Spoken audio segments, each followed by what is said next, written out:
Hello, today we're going to talk about the torus, a fundamental pattern in all of reality. I have a friend here with me as well who's going to help share this with you. His name is Christopher Love. Hi, I'm Chris, also known as Yana. Today, I will be helping my angelic friend Patch to expound the wisdom of love and spirituality in relation to the toroid. Let's get down to it. The torus is a very fundamental part of nature. So fundamental, in fact, that science is now seeing that everything moves through this form in one way or another, including ourselves. Very simply, the torus is a self-organizing system that all comes together at a space of unity and expands its energy out all around itself until it returns back to that original space in the center, and will continue to do it again. In quantum physics, mathematics, and generally all forms of science, this geometry really begins to bridge the gap between understanding how sacred geometry truly is the geometry of life. This is a geometry that breathes. It has life itself. Our very own hearts are the first and best examples of a toroid. The heart is where it all starts. The energy of our hearts flow outward in a toroidal fashion and are also received in a toroidal fashion. This way, everything we send out in love, we are immediately affected by as a result. In other words, our emanation of love is a gift to yourself as much as it is a gift to the universe around you. You can look in nature to see these shapes everywhere. It's in oranges and apples. You can see it around tornadoes. The magnetic field of the Earth is a very powerful example, as well as how the atmosphere of the planet works too. Our modern scientists haven't really taken the concept of hollow Earth very seriously, even though this concept does explain a lot of fundamental theories about the Earth to which we don't really understand, despite all of our theories. Well, the idea of hollow Earth works in the exact same way as well. It demonstrates that our planet is designed from the core as a torus. The Earth is multidimensional, so we can actually have both a hot iron core as well as a 5D hollow Earth interior as well. For those who want to learn more immediately, check out Hollow Earth HD on YouTube.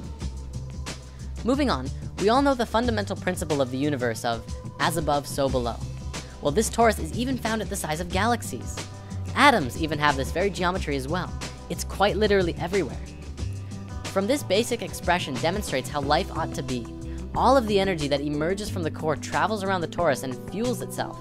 It also has the ability to give to other toroidal systems, which openly practice giving and receiving. It really sets a standard for how to do things, and we can mirror this and use it in our own daily lives as well. When you give and receive openly, you allow your energy to become toroidal. When we look at the interactions between one another, we begin to see the nature of giving and receiving.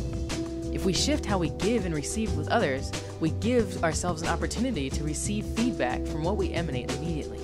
This allows for an enlightening transaction of energy between all life and allows all of our communications to resonate on that toroidal frequency of love. Love is not just a feeling, it's a vibration and a frequency that is connected through all things. The pure vibration that emanates around one's own heart and brings things together harmoniously is through a universal vibration we call love. If you look at the flower of life in 2D, it may be a little hard to tell. However, in 3 dimensions, one can truly see that it too is a torus. The flower of life is all geometries, remember? The torus is yet another one of those creation patterns that emerged from this, or rather is this form. It's so important to understanding everything. Even Nikola Tesla worked with this geometry, and through it he discovered a way to access free energy for the entire planet. Well, of course, all of the corporations of the world wanted to keep charging people for energy. And between them and the US government, all of Tesla's most amazing work was destroyed. In lesson 15, we talked a bit about this before, and now we can go deeper into it. The Institute of Heart Math, as well as Stanford University, among others, have now scientifically demonstrated that around the physical heart of your body, you have 2 toroidal fields, one inside the other, which are connected to the sacred space and the tiny space within the heart. Greg Braden has done a lot of work in explaining this to the modern world as well, and Drunvalo Melchizedek has put a lot of focus into teaching that this is some of the most important information regarding physical ascension. This is part of the understanding that is truly bridging the gaps between science and spirituality. China is doing some really amazing things. They have hospitals that are completely dedicated to the work of prana and energy, rather than the physical body of patients. In one experiment in a Chinese hospital, we see how the science of mantra is used to remove the cancer tumor of a woman in just 2.5 minutes. A mantra is a sacred sound or chant that acts as an energetic formula for prayer or meditation.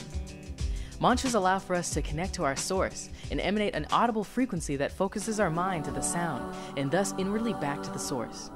When chanting from the heart, these doctors allowed themselves to focus on the reality that this woman was already being healed. In this, it allowed for the mind to bypass the normal confines of reality, as its intention toroidally flowed in and out of the source of which reality emanates itself. For everyone who has been skeptical of the idea of self-healing through intention, this video is proof that it's not just a plausible idea, but it's very, very real. We need only understand why it works and how it works.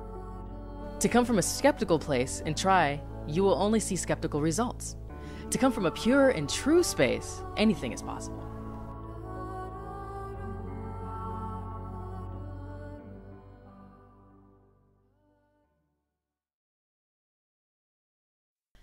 Nassim Haramein has made a documentary recently called Black Hole, which we did discuss in Lesson 18.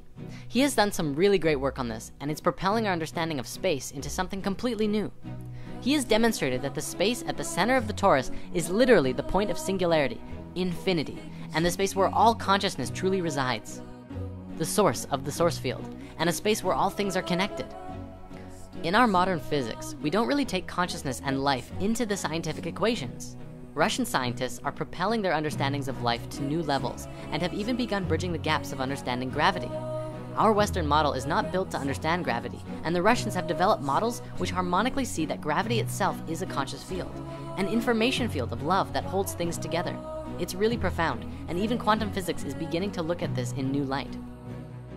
Remember in Lesson 18, we talked about the vector equilibrium. This torus form and the cube octahedron go hand in hand. It is the male and female aspects of each other, and the vector equilibrium, when put into use in science, can grant access to an infinite amount of energy through tapping into the space of unity of the source field, the 0 point, the field of consciousness that science now knows connects all things. By understanding the torus and the nature of unity, one can really get in tune with themselves in relationship to the all. Let's also remember that considering our universe itself and everything within it is a reflection of this toroidal pattern, we can free our minds from the perspective that anything is separate, even as a void of a black hole contains the existence of everything supposedly outside of it.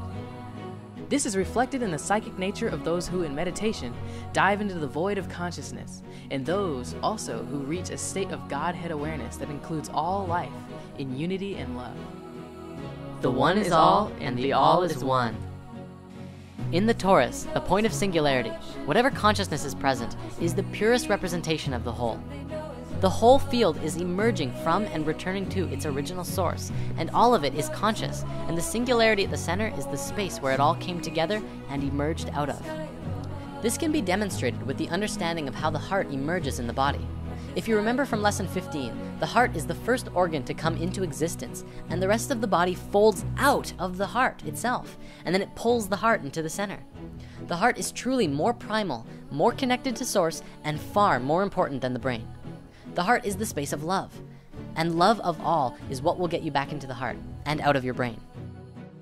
In order to grow and become lighter energetically, we as individuals and as society must learn to understand how to really get back into the natural flow of things. This is what the natural flow looks like, among a few other forms as well. For many, understanding the torus from a left brain perspective is needed to really get back in tune with yourself.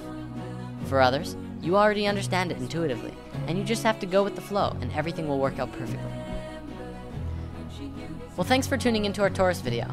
We're now gonna go hang out on Chris's channel to continue the discussion of our eternal nature and living in the heart.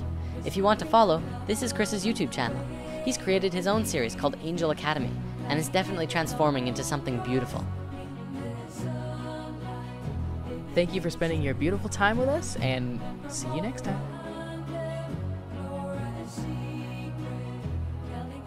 The earth hasn't lived in their hearts for thousands of years, but the truth is it's really simple. It's easy. A child could do it. Anyone can do it. If you find your place into the heart, everything changes in your life. You don't do things physically out into the world.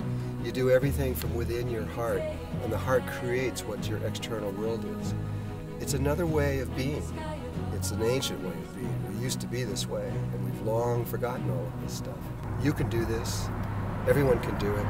And if you do it, if you learn to live not in your brain, not in a logical thinking world, but in a world that is female and with a heart, and that you begin to love people and your life and your situations and everything that comes to you, your life becomes easy and simple and beautiful.